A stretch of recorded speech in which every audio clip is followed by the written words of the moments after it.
के इस विशेष सत्र में आपका स्वागत है। हमारे पास कक्षा 9 विज्ञान से जुड़े कुछ दिलचस्प स्रोत हैं और हम कोशिकाएं, ऊतक और पदार्थ की दुनिया में गहराई से उतरने वाले हैं। बिल्कुल, ये विषय विज्ञान की नींव है और हमारा मकसद सिर्फ परिभाषाएं रटना नहीं है, बल्कि इन स्रोतों से वो मुख्य बातें निकालना है जो हमें ये समझने में मदद करें कि ये सब चीजें मतलब कैसे काम करती हैं और क्यों जरूरी हैं। तो चलिए शुरू करते हैं सबसे छोटी इकाई से, जिसने वैज्ञानिकों को सदियों तक हैरान किया, कोशिका। ये जीवन की बुनियादी ईंट है ना? एकदम सही। हर जीवित चीज, चाहे वो छोटा सा बैक्टीरिया हो या विशाल पेड़, सब कोशिकाओं से ही बनी है। ये सिर्फ संरचनात्मक इकाई नहीं, बल्कि कार्यात्मक इकाई भी है। मतलब जीवन के सारे काम असल में कोशिका के स्तर पर ही होते हैं। और इसकी खोज की कहानी भी काफी दिलचस्प रही। रॉबर्ट हुक ने 1665 में कॉर्क में वो खाली कमरे जैसे देखे जिन्हें सेल कहा, पर वो तो मृत कोशिकाएं थीं। हाँ, वो तो मृत थी। पहली जीवित कोशिका देखने का श्रेय तो एंटनी वैन ल्यूवेनहोक को जाता है, 1674 में। अच्छा, उन्होंने अपने बनाए माइक्रोस्कोप से देखा था? जी हाँ, तालाब के पानी में जीवन देखा। बाद में फिर श्लाइडन और श्वान आए। उन्होंने बताया कि सभी पौधे और जानवर कोशिकाओं से बने हैं। और फिर विर्चो ने जोड़ा कि हर नई कोशिका पुरानी कोशिका से ही आती है। ओमनिस सेल्यूला ए सेल्यूला। बिल्कुल, ये कोशिका सिद्धांत कह सकते हैं जीव विज्ञान का आधार है। लेकिन कोशिकाएं सब एक जैसी तो नहीं होती। इन स्रोतों में तो काफी विविधता दिख रही है मुझे। बिल्कुल नहीं। एक कोशिकीय जीव जैसे अमीबा से लेकर हम जैसे बहुकोशिकीय जीवों तक, कोशिकाओं की संख्या, आकार और आकृति में जमीन आसमान का फर्क है। हाँ, जैसे तंत्रिका कोशिका, वो लंबी और शाखित होती है। सही, संदेश भेजने के लिए। जबकि लाल रक्त कोशिका गोल और चपटी होती है ताकि आसानी से नसों में बह सके। और वो आश्चर्यजनक तथ्य, सबसे बड़ी कोशिका शुतुरमुर्ग कांडा। हाँ, और सबसे छोटी माइकोप्लाज्मा, वो पीपीएलओ। हाँ, पीपीएलओ, प्लूरोप्लुमोनिया लाइक ऑर्गेनिज्म। सोचिए, आकार में इतना अंतर, ये विविधता जीवन की अनुकूलन क्षमता दिखाती है ना? बिल्कुल। अच्छा, अब अगर कोशिका के अंदर देखें तो मुख्य रूप से 3 हिस्से हैं। हाँ, मोटे तौर पर सबसे बाहर प्लाज्मा झिल्ली, फिर बीच का कंट्रोल सेंटर यानी केंद्रक, न्यूक्लियस, और इन दोनों के बीच वो जेली जैसा पदार्थ, कोशिका द्रव्य, साइटोप्लाज्म। और इसी कोशिका द्रव्य में सारे छोटे छोटे अंग यानी कोशिकांग तैरते रहते हैं। जी हाँ, सारे कोशिकांग ऑर्गेनेल्स इसी में होते हैं।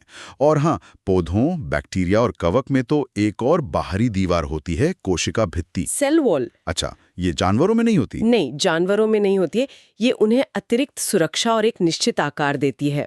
लेकिन प्लाज्मा झिल्ली वो सब में होती है। और ये लिपिड और प्रोटीन से बनी होती है, लचीली। हाँ, लचीली परत है। और इसकी सबसे खास बात है कि ये चयनात्मक रूप से पारगम्य है। चयनात्मक पारगम्य, यानी कि ये एक गेटकीपर की तरह काम करती है। कौन अंदर आएगा, कौन बाहर जाएगा, ये तय करती है। बिल्कुल सही समझा आपने, एकदम गेटकीपर की तरह। और पदार्थों का ये आना जाना ये 2 मुख्य तरीकों से होता है। 2 तरीके? हाँ, कौन कौन से? पहला है पैसिव ट्रांसपोर्ट। इसमें कोशिका को कोई ऊर्जा खर्च नहीं करनी पड़ती। चीजें बस ज्यादा मात्रा वाली जगह से कम मात्रा वाली जगह की तरफ अपने आप चली जाती हैं। जैसे हवा का फैलना? हाँ, कुछ वैसा ही। इसके 2 मुख्य रूप हैं, विसरण डिफ्यूजन और परासरण ऑस्मोसिस। विसरण तो जैसे ऑक्सीजन का हमारी कोशिकाओं में जाना और कार्बन डाइऑक्साइड का बाहर आना। परफेक्ट। और परासरण ऑस्मोसिस खास तौर पर पानी के अणुओं का अर्ध पारगम्य झिल्ली के आर पार जाना है। मतलब जहां पानी ज्यादा है वहां से जहां पानी कम है उस ओर। अच्छा, जैसे पौधों की जड़ें मिट्टी से पानी सोखती हैं। बिल्कुल, वो परासरण से ही होता है। और दूसरा तरीका है एक्टिव ट्रांसपोर्ट। एक्टिव मतलब इसमें मेहनत लगती होगी। हाँ, सही पकड़ा। इसमें कोशिका को अपनी ऊर्जा, अपनी एटीपी खर्च करनी पड़ती है ताकि चीजों को कम मात्रा वाली जगह से ज्यादा मात्रा वाली जगह भेजा जा सके। मतलब एक तरह से धारा के विपरीत तैरने जैसा। समझ गया। अच्छा, और अगर कोशिका को अलग अलग तरह के घोलों में रखा जाए तो? वो हाइपोटोनिक, आइसोटोनिक, हाइपोटोनिक वाली बात। हाँ, वो भी परासरण से ही जुड़ा है। देखिए, अगर बाहर पानी ज्यादा है, हाइपोटोनिक घोल, तो पानी कोशिका के अंदर जाएगा और वो फूल जाएगी। अच्छा, ओ जैसा गोल? हाँ, कह सकते हैं। अगर अंदर बाहर पानी बराबर है, आइसोटोनिक, तो आकार नहीं बदलेगा। और अगर बाहर पानी कम है, हाइपोटोनिक, तो पानी कोशिका से बाहर निकलेगा और वो सिकुड़ जाएगी। सिकुड़ जाएगी, जैसे आर जैसा। हाँ, मतलब प्लाज्मोलाइसिस हो जाएगा। ये सब पानी के बहाव का ही खेल है। ठीक है, तो ये तो हुई झिल्ली और परिवहन की बात। अब कोशिका के अंदर के मिनी अंगों यानी कोशिकांगों पर आते हैं। सबसे पहले केंद्रक, न्यूक्लियस, वो तो बॉस है। हाँ बिल्कुल, कंट्रोल सेंटर। इसमें होता है DNA, deoxy ribo nucleic acid. हमारी सारी आनुवंशिक जानकारी इसी में बंद होती है। और जब कोशिका बढ़ती है तब यही डीएनए सिकुड़कर गुणसूत्र, क्रोमोसोम्स बनाता है। सही कहा। और फिर आता है माइटोकॉन्ड्रिया या mitochondria. Power house of the cell. बिल्कुल, ये सेल्यूलर रेस्पिरेशन के जरिए ऊर्जा बनाता है एटीपी के रूप में। और दिलचस्प बात यह है कि इसका अपना डीएनए और अपने राइबोसोम्स भी होते हैं। अरे वाह, अपना डीएनए, कमाल है। हाँ, और राइबोसोम खुद क्या है? वो प्रोटीन बनाने की फैक्ट्री है। अच्छा, और वो जाल जैसा एंडोप्लाज्मिक रेटिकुलम ईआर, उसके भी दो प्रकार होते हैं? जी हाँ, ईआर एक तरह का ट्रांसपोर्ट सिस्टम और फैक्ट्री दोनों है।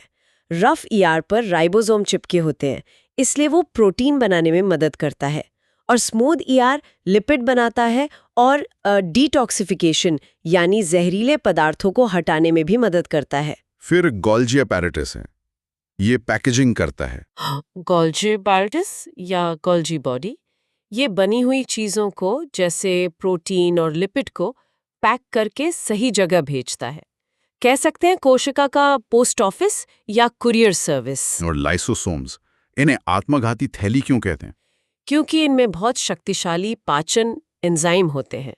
ये कोशिका के अंदर का कचरा साफ करते हैं, पुरानी या खराब चीजों को तोड़ते हैं। लेकिन अगर कोशिका खुद ही बहुत ज्यादा खराब हो जाए तो ये लाइसोसोम फट सकते हैं और उनके एंजाइम पूरी कोशिका को ही पचा डालते हैं। इसलिए आत्मघाती थैली। बाप रे। अच्छा, पौधों में कुछ अलग भी होता? हाँ, पौधों में प्लास्टिड्स होते हैं। सबसे जरूरी है क्लोरोप्लास्ट, जिसमें क्लोरोफिल होता है और वो फोटोसिंथेसिस से भोजन बनाता है। इसके अलावा ल्यूकोप्लास्ट्स होते हैं जो स्टार्च, तेल या प्रोटीन जमा करते हैं। और उनमें एक बड़ी सी रसधाली भी होती है? हाँ, पौधों की कोशिका में एक बहुत बड़ी केंद्रीय रसधानी होती है। ये पानी, लवण और दूसरी चीजें स्टोर करती है और कोशिका को फुलाए रखकर उसे कठोरता देती है। जंतु कोशिका में या तो ये होती नहीं या बहुत छोटी होती हैं। तो अगर हम कोशिकाओं को मूल रूप से बांटें तो दो तरह की हुई, प्रोकैरियोटिक और यूकैरियोटिक। बिल्कुल, प्रोकैरियोटिक मतलब पहले का केंद्रक। इनमें झिल्ली से घिरा हुआ असली केंद्रक नहीं होता और ना ही झिल्ली वाले दूसरे कोशिकांग होते हैं, जैसे बैक्टीरिया। और यूकैरियोटिक मतलब असली केंद्रक वाले? हाँ, इनमें झिल्ली से घिरा केंद्रक और बाकी सभी झिल्ली वाले कोशिकांग होते हैं, जैसे पौधे, जंतु, कवक, प्रोटिस्टा, ये सब यूकैरियोटिक हैं। और फिर यूकैरियोटिक में भी पादप और जंतु कोशिका में मुख्य अंतर हमने देखे, कोशिका भित्ति, क्लोरोप्लास्ट और बड़ी रसधानी। ये पौधों में है, जंतुओं में नहीं। सही। आखिर में कोशिका विभाजन, एक कोशिका से नई कोशिकाएं कैसे बनती हैं? माइटोसिस और मियोसिस, इनमें क्या मुख्य अंतर है? देखिए, माइटोसिस शरीर की आम कोशिकाओं, जिन्हें कायिक कोशिकाएं कहते हैं, उनमें होता है। ये वृद्धि और मरम्मत के लिए जरूरी है। इसमें एक कोशिका से दो बिल्कुल वैसी ही समान कोशिकाएं बनती हैं, जिनमें गुणसूत्रों की संख्या भी उतनी ही रहती है। अच्छा, और मियोसिस? मियोसिस सिर्फ जनन कोशिकाओं में होता है, युग्मक यानी कि शुक्राणु और अंडाणु बनाने के लिए। इसमें एक कोशिका से 4 कोशिकाएं बनती हैं, लेकिन उनमें गुणसूत्रों की संख्या आधी हो जाती है। आधी हो जाती है, क्यों? ताकि जब नर और मादा युग्मक मिलकर निषेचन करें तो बनने वाले बच्चे में गुणसूत्रों की संख्या वापस सामान्य हो जाए। और मियोसिस से आनुवांशिक विविधता भी आती है, क्योंकि बनने वाली चारों कोशिकाएं एक जैसी नहीं होती। वाह, मतलब एक अकेली कोशिका के अंदर इतनी सारी जटिल प्रक्रियाएं चल रही हैं। लेकिन जटिल जीवों में, जैसे हमने, ये कोशिकाएं अकेले काम नहीं करती है ना, ये मिलकर समूह बनाती हैं। सही कहा।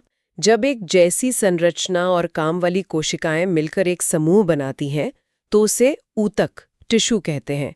ये एक तरह का श्रम विभाजन, डिवीजन ऑफ लेबर है, ताकि शरीर के अलग अलग काम ज्यादा कुशलता से हो सकें। और पौधों और जंतुओं के ऊतक भी अलग अलग होते हैं? हाँ बिल्कुल, उनके शरीर की जरूरतें और काम करने का तरीका अलग है, तो ऊतक भी अलग तरह के होते हैं। तो पहले पौधों की बात करते हैं। स्रोतों में दो मुख्य प्रकार दिख रहे हैं, मेरिस्टेमेटिक और परमानेंट। ये क्या है? मेरिस्टेमेटिक ऊतक की कोशिकाएं लगातार विभाजित होती रहती हैं। ये पौधे के उन हिस्सों में पाए जाते हैं जहां वृद्धि होती है, जैसे जड़ और तने की नोक पर एपिकल मेरिस्टम लंबाई बढ़ाता है, या तने की मोटाई में लैटरल मेरिस्टम। अच्छा, ये ग्रोथ वाले टिश्यू हैं। और परमानेंट? जब मेरिस्टेमेटिक कोशिकाएं विभाजित होने की क्षमता खो देती हैं और एक खास आकार और काम अपना लेती हैं, तो वो स्थायी परमानेंट ऊतक बन जाती हैं। स्थायी ऊतक भी दो तरह के हैं, सरल और जटिल। सरल वाले कौन से हैं? सरल स्थायी ऊतक, सिंपल परमानेंट टिश्यू, एक ही तरह की कोशिकाओं से बने होते हैं। इसमें 3 मुख्य प्रकार हैं, पैरेन्काइमा, कोलिनकाइमा और स्क्लेरेन्काइमा। पैरेन्काइमा, ये क्या करता है? पैरेन्काइमा सबसे आम है। ये भोजन स्टोर करने का काम करता है, या अगर इसमें क्लोरोफिल हो तो इसे क्लोरेन्काइमा कहते हैं, तो फोटोसिंथेसिस भी करता है। इसकी कोशिकाएं जीवित होती हैं और दीवारें पतली होती हैं। और कोलिनकाइमा? कोलिनकाइमा पौधों को, खासकर बढ़ते हुए हिस्सों को, लचीलापन और यांत्रिक सहारा देता है, जैसे हवा में पत्ती का हिलना और न टूटना। इसकी कोशिकाएं भी जीवित होती हैं, पर कोनों पर मोटी होती हैं। और स्क्लेरेन्काइमा? ये तो कठोर लगता है नाम से। हाँ, स्क्लेरेन्काइमा बहुत कठोर और मजबूत ऊतक है। इसकी कोशिकाएं मृत होती हैं और उनकी दीवारें लिग्निन के जमाव के कारण बहुत मोटी होती हैं। ये पौधे को मजबूती देता है, जैसे नारियल का बाहरी रेशा या अखरोट का छिलका। अच्छा, ये मृत होता है। दिलचस्प। और अब आते हैं जटिल स्थायी ऊतक पर, वो जाइलम और फ्लोएम। जी हाँ, जाइलम और फ्लोएम जटिल ऊतक है, क्योंकि ये एक से ज्यादा तरह की कोशिकाओं से मिलकर बने होते हैं और ये दोनों मिलकर संवहन बंडल बनाते हैं। संवहन मतलब? ट्रांसपोर्ट। बिल्कुल। जाइलम का काम है जड़ों से पानी और घुले हुए खनिज लवणों को ऊपर पत्तियों तक पहुंचाना। ये एक तरफा रास्ता है, हमेशा ऊपर की ओर। और फ्लोएम? फ्लोएम पत्तियों में बने भोजन, शुगर को पौधे के उन सभी हिस्सों तक पहुंचाता है जहां उसकी जरूरत है, चाहे वो ऊपर की कली हो, नीचे की जड़ हो या फल। तो ये 2 तरफा रास्ता है। समझ गया। जाइलम जल का, फ्लोएम फूड का, भोजन का। और पौधों की बाहरी सुरक्षा के लिए भी कुछ होता है? हाँ, एपिडर्मिस। ये सबसे बाहरी एक कोशिका मोटी परत होती है जो पूरे पौधे को ढकती है। ये सुरक्षा करती है। इसमें छोटे छोटे छेद होते हैं जिन्हें स्टोमेटा कहते हैं, जिनसे गैसों का आदान प्रदान और वाष्पोत्सर्जन होता है। और पुराने तनों पर वो छाल जैसी चीज? हाँ, वो पॉर्क है। जैसे जैसे तना पुराना और मोटा होता है, बाहरी एपिडर्मिस की जगह कॉर्क ले लेता है। इसकी कोशिकाएं मृत होती हैं और पानी और गैसों के लिए अपारगम्य होती हैं। ये भी सुरक्षा का काम करती है। ठीक है, ये तो हुई पौधों की बात। अब आते हैं जंतु ऊतकों पर। 4 मुख्य प्रकार बताए गए हैं, एपिथेलियल, कनेक्टिव, मस्कुलर और नर्वस। एपिथेलियल मतलब? कवरिंग वाला। हाँ। एपिथेलियल ऊतक शरीर की बाहरी सतह जैसे त्वचा और अंदर के अंगों और गुहाओं की परत बनाता है। ये एक बाधा की तरह काम करता है और सुरक्षा, अवशोषण, स्राव जैसे काम करता है। इसकी कोशिकाएं अलग अलग आकार की होती हैं, चपटी, घन जैसे। हाँ, उनके काम के आधार पर चपटी कोशिकाएं शल्की या स्क्वामस पतली परत बनाती हैं, जैसे रक्त वाहिकाओं में। घन जैसी घनाकार या क्यूबॉइडल ग्रंथियों और नलिकाओं में मिलती हैं। खंबे जैसी स्तंभाकार या कोलंबर आंतों में मिलती हैं अवशोषण के लिए। कभी कभी इन पर बाल जैसे सिलिया भी होते हैं जो चीजों को धकेलते हैं। त्वचा में तो कई परतें होती हैं। दूसरा है कनेक्टिव टिश्यू, यानी जोड़ने वाला ऊतक। इसमें तो बहुत विविधता है, ब्लड, बोन, कार्टिलेज। सही पकड़ा, यही इसकी खासियत है। कनेक्टिव टिश्यू का मुख्य काम अंगों को जोड़ना, सहारा देना और शरीर को एक ढांचा देना है। इसकी कोशिकाएं एक मैट्रिक्स में बिखरी रहती हैं और ये मैट्रिक्स जेली जैसा, तरल या कठोर हो सकता है। जैसे खून में मैट्रिक्स तरल है, प्लाज्मा? बिल्कुल। खून एक तरल संयोजी ऊतक है जो गैसों, पोषक तत्वों, हार्मोन आदि का परिवहन करता है। फिर है हड्डी, बोन, जिसका मैट्रिक्स कैल्शियम और फास्फोरस के कारण बहुत कठोर होता है और शरीर को ढांचा देता है। और उपास्थि, कार्टिलेज। वो कान और नाक में होती है। हाँ, उपास्थि हड्डी से कम कठोर लेकिन लचीली होती है। ये जोड़ों को चिकना बनाती है और कान, नाक, श्वास नली जैसी जगहों को आकार देती है। और वो लिगामेंट और टेंडन, इनमें क्या फर्क है? लिगामेंट हड्डी को हड्डी से जोड़ते हैं, ये बहुत लचीले होते हैं, जबकि टेंडन मांसपेशी को हड्डी से जोड़ते हैं, ये मजबूत होते हैं पर उतने लचीले नहीं। अच्छा, और एरियोलर और एडिपोज? एरियोलर ऊतक अंगों के बीच की खाली जगह भरता है, त्वचा के नीचे पाया जाता है और ऊतकों की मरम्मत में मदद करता है। एडिपोज ऊतक वसा यानी चर्बी जमा करता है, जो ऊर्जा भंडारण और ऊष्मा रोधन का काम करती है। समझ गया। तीसरा प्रकार है मस्कुलर ऊतक यानी पेशी ऊतक। ये तो गति के लिए है। हाँ, इसकी कोशिकाएं लंबी होती हैं और उनमें सिकुड़ने की क्षमता होती है, जिससे गति होती है। 3 प्रकार हैं इसके। 3 कौन कौन से? पहला, रेखित पेशी, स्ट्रिएटेड स्केलेटल मसल। ये हमारी हड्डियों से जुड़ी होती हैं और हम इन्हें अपनी मर्जी से हिला सकते हैं, इसलिए इन्हें ऐच्छिक पेशी भी कहते हैं। इनमें धारियां दिखती हैं माइक्रोस्कोप में। जैसे हाथ पैर की मांसपेशियां? हाँ। दूसरा है अरेखित पेशी, स्मूथ मसल। ये हमारी अंदरूनी अंगों जैसे आंत, पेट, रक्त वाहिकाओं की दीवारों में होती हैं।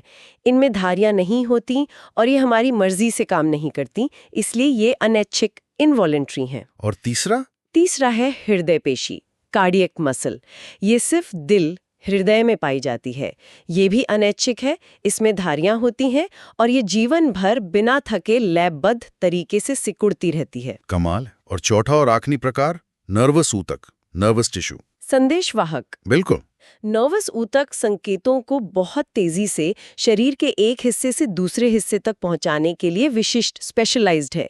इसकी मूल इकाई है न्यूरॉन या तंत्रिका कोशिका। और ये शरीर की सबसे लंबी कोशिका हो सकती है? हाँ, एक न्यूरॉन के मुख्य भाग होते हैं सेल बॉडी, जिसमें केंद्रक होता है, डेंड्राइट्स जो संदेश ग्रहण करते हैं, और एक लंबा एक्सॉन जो संदेश को सेल बॉडी से दूर ले जाता है नर्व एंडिंग तक। और ये न्यूरॉन मिलकर क्या बनाते हैं? ये न्यूरॉन मिलकर हमारा मस्तिष्क, मेरुरज्जु और तंत्रिकाएं बनाते हैं, जो पूरे शरीर में संवेदनाओं को लाने, ले जाने और प्रतिक्रियाओं को नियंत्रित करने का काम करते हैं। तो हमने देखा कि कैसे कोशिकाएं संगठित होकर ऊतक बनाती हैं और ये विभिन्न ऊतक मिलकर अंग बनाते हैं और अंग मिलकर अंग तंत्र। वाकई कमाल का संगठन है। अब थोड़ा और पीछे चलते हैं, उस मूल चीज पर जिससे ये सब बना है, पदार्थ। हाँ, अब केमिस्ट्री की दुनिया में पदार्थ यानी मैटर क्या है? सीधी सी बात, कोई भी चीज जिसमें द्रव्यमान हो और जो जगह घेरती हो। जैसे ये मेज, पानी, हवा, ये सब पदार्थ हैं। बिल्कुल। लेकिन जैसे खुशी, गुस्सा, विचार, ये पदार्थ नहीं है। नहीं, क्योंकि इनमें न तो द्रव्यमान होता है और न ही ये जगह घेरते हैं। स्रोत बताते हैं कि पदार्थ बहुत ही छोटे छोटे कणों से बना है, इतने छोटे कि हम कल्पना भी नहीं कर सकते। और इन कणों की कुछ खास विशेषताएं हैं। हिलते डुलते रहते हैं, उनमें गतिज ऊर्जा होती है। अच्छा, मतलब वो कभी शांत नहीं बैठते? नहीं, ठोस में भले ही वो अपनी जगह कंपन करते रहें पर गति में रहते हैं। तीसरा, तापमान बढ़ाने पर इनकी गति तेज हो जाती है। और चौथा, ये कण एक दूसरे को आकर्षित करते हैं, उनके बीच एक आकर्षण बल होता है। इसी लगातार हिलने डुलने और खाली जगह के कारण वो विसरण होता है, जैसे अगरबत्ती की खुशबू कमरे में फैल जाती है। बिल्कुल, विसरण मतलब कणों का अपने आप ज्यादा सांद्रता वाली जगह से कम सांद्रता वाली जगह की ओर फैल जाना।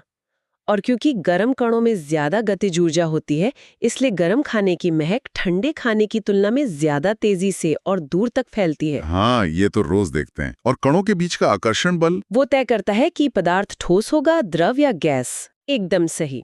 पदार्थ की 3 मुख्य भौतिक अवस्थाएं, स्टेट्स हम जानते हैं: ठोस, सॉलिड, द्रव, लिक्विड और गैस।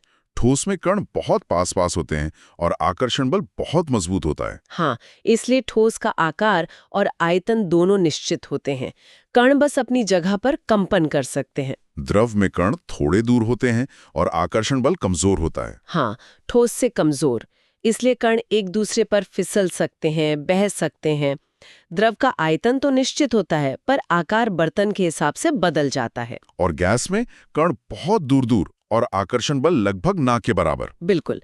इसलिए गैस के कण आजादी से कहीं भी घूम सकते हैं। गैस का ना तो आकार निश्चित होता है, न ही आयतन।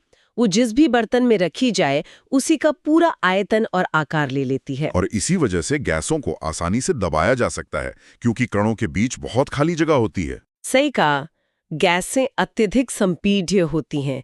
जैसे एलपीजी या सीएनजी सिलेंडर में गैस को दबाकर भरा जाता है, जबकि ठोस और द्रव लगभग असंपीड्य होते हैं। क्या ये अवस्थाएं एक दूसरे में बदल सकती हैं? बर्फ का पानी बनना, पानी का भाप बनना? हाँ, तापमान या दाब बदलकर पदार्थ की अवस्था बदली जा सकती है। तापमान बढ़ाने से? हाँ, ठोस को गर्म करने पर एक निश्चित तापमान पर वो द्रव में बदल जाता है। इसे गलनांक कहते हैं। और द्रव को गर्म करने पर एक निश्चित तापमान पर वो गैस वाष्प में बदल जाता है। इसे क्वथनांक कहते हैं। लेकिन जब अवस्था बदल रही होती है, जैसे बर्फ गल रही होती है, तब तापमान नहीं बढ़ता? नहीं बढ़ता। उस समय जो ऊष्मा दी जाती है वो कणों के बीच के आकर्षण बल को तोड़ने में खर्च हो जाती है, ताकि अवस्था बदल सके। इस छिपी हुई ऊष्मा को गुप्त ऊष्मा कहते हैं। गलन की गुप्त ऊष्मा और वाष्पीकरण की गुप्त ऊष्मा। अच्छा, और उल्टा भी होता है?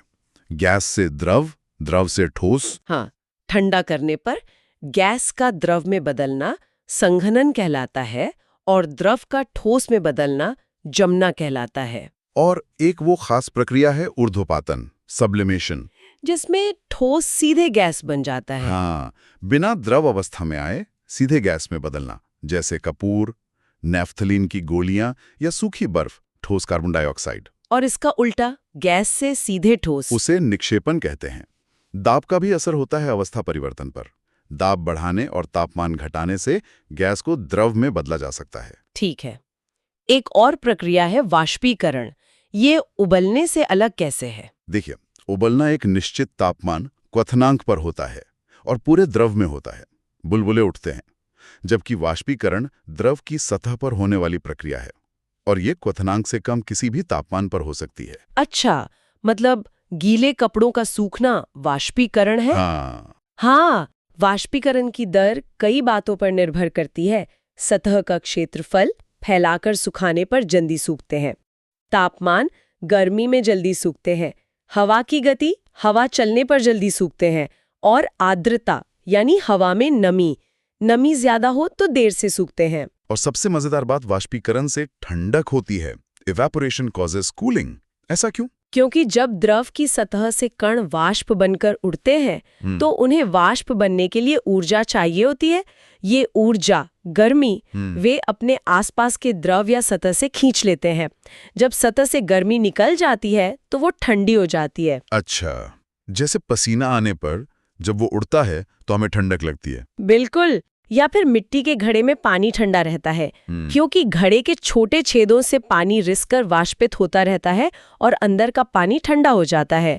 या फिर हथेली पर स्पिरिट या नेल पॉलिश रिमूवर डालने पर ठंडा लगता है, वो भी तेजी से वाष्पित होता है। समझ गया, ये तो बहुत व्यवहारिक है।